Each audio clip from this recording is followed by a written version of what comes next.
शिक्षा हमको समाज को देनी है, लेकिन समाज में शिक्षा देने के लिए क्रम जो बना है, सरकार भी शिक्षा देती है, लेकिन दुर्भाग्य से आज सरकार जिस स्तर की शिक्षा दे रही है उससे कोई भी संतुष्ट नहीं है। अभी सरकारी स्कूलों का रिजल्ट मात्र 31% आया 10वीं का, प्राइवेट स्कूलों के रिजल्ट के बाद वो 45 बन जाता है।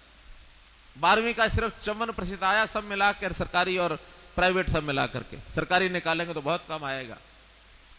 वहां दुविधाएं बहुत है, कहीं इंफ्रास्ट्रक्चर की दुविधा है, कहीं अध्यापकों की दुविधा है, कहीं जो बच्चे आते हैं उनको तरह तरह के जो प्रलोभन दिए जाते हैं, संस्कार दिए नहीं जाते हैं, पढ़ाई के बाद परीक्षाएं नहीं, 1ली से 8वीं तो कोई परीक्षा नहीं होगी, ये पिछले कई सालों से चलता रहा है। परीक्षा नहीं होगी, विद्यार्थी क्यों पढ़ेगा? नहीं पढ़ेगा। आखिर उसके ऊपर भी एक मन के ऊपर एक थोड़ा सा भय ये तो होता, मुझे परीक्षा पास करनी है, भले वो भय परीक्षा पास करने का है, लेकिन किसी न किसी कारण से वो पढ़ाई कर लेता है, संस्कार उसको थोड़ा बहुत मिलता है। अभी हमारे सो कॉल्ड जो मानवाधिकार की रचना करने वाले जो लोग हैं वो कहते हैं नहीं नहीं, बच्चे के ऊपर परीक्षा का वजन डालोगे तो उसका विकास जो है वो खत्म हो जाएगा, बंद हो जाएगा। क्या उल्टी सोच है? उसका विकास तभी होगा जब उसको सीखने के लिए कहीं ना कहीं कोई प्रेरणा होगी। परीक्षा भी उसकी प्रेरणा है। जमीन जितना पैसा वो दे सकता है, ऑक्शन करने के बाद उसको देंगे कि भैया पैसा कमाओ भी, सरकार को भी दो। लेकिन जिनका पैसा कमाने का हेतु नहीं है, उनको हम जो कम से कम राशि लेकर जमीन उनको दी जा सके, ऐसी योजना बनाने वाले हैं। और इसी के अंतर्गत अपना ये जो संस्थान है, इसको जितनी जमीन जहां चाहिए उतनी हरियाणा में देने के लिए तैयार है। एक और सोच हमारी है, सरकारी विद्यालयों को भी ठीक करना है, तो जो प्राइवेट विद्यालय, हमारी संस्थाओं के विद्यालय, इनके साथ सरकारी विद्यालयों का कोई ना कोई एक समन्वय बैठाकर, कोई एक समझौता कराकर, कोई अंडरस्टैंडिंग समझ बनाकर इनको साथ जोड़ेंगे, ताकि सरकार का इंफ्रास्ट्रक्चर और यहाँ के संस्कार देने की क्षमता वो दोनों मिल जाएंगे, तो समझ, संस्कार और इंफ्रास्ट्रक्चर दोनों मिल करके शायद हो सकता है सरकारी विद्यालयों की स्थिति को हम ठीक कर पाए। उसको इन सब कामों को करेंगे। फिर भी विषय आया कि इन दोनों स्थानों की राशि भरपूर दी जाए।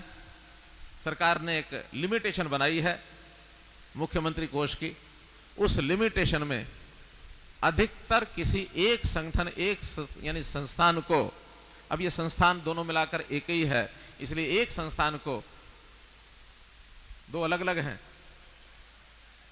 ये लो उन्होंने निकाल दिया, तोड़ निकाल दिया। दो संस्थान यदि अलग अलग हैं तो दोनों को 1-1 करोड़ रुपया मिलेगा, और यदि एक संस्थान है तो 2 करोड़ 2 साल में पूरा करेंगे। आप बदलाव करने जा रहे हैं शिक्षा प्रणाली में।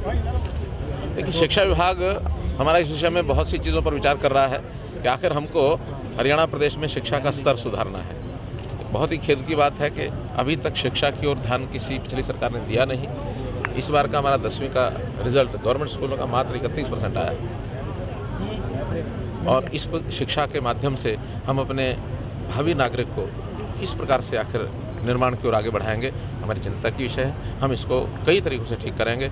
जिस भी शिक्षाविद का हमको लाभ लेना पड़ेगा उसको लेंगे, प्राइवेट स्कूलों का लाभ लेना पड़ेगा उनके साथ समन्वय उठाएंगे, और अपने तंत्र को भी हम ठीक करेंगे। परीक्षा फिर से शुरू हो सकती है? परीक्षाएं, मासिक टेस्ट हमने शुरू कर दिए हैं, और बाकी हमारा विभाग इस पर सारा विचार कर रहा है आगे क्या। सरस्वती का निर्माण कार्य चल रहा है, तो कई जगह पुराने घाट हैं सरस्वती के, जो निर्माण कार्य के दौरान उखाड़ दिए गए हैं, तो सर क्या रहेगा, क्या उन लोगों पर कार्रवाई हो सकती है?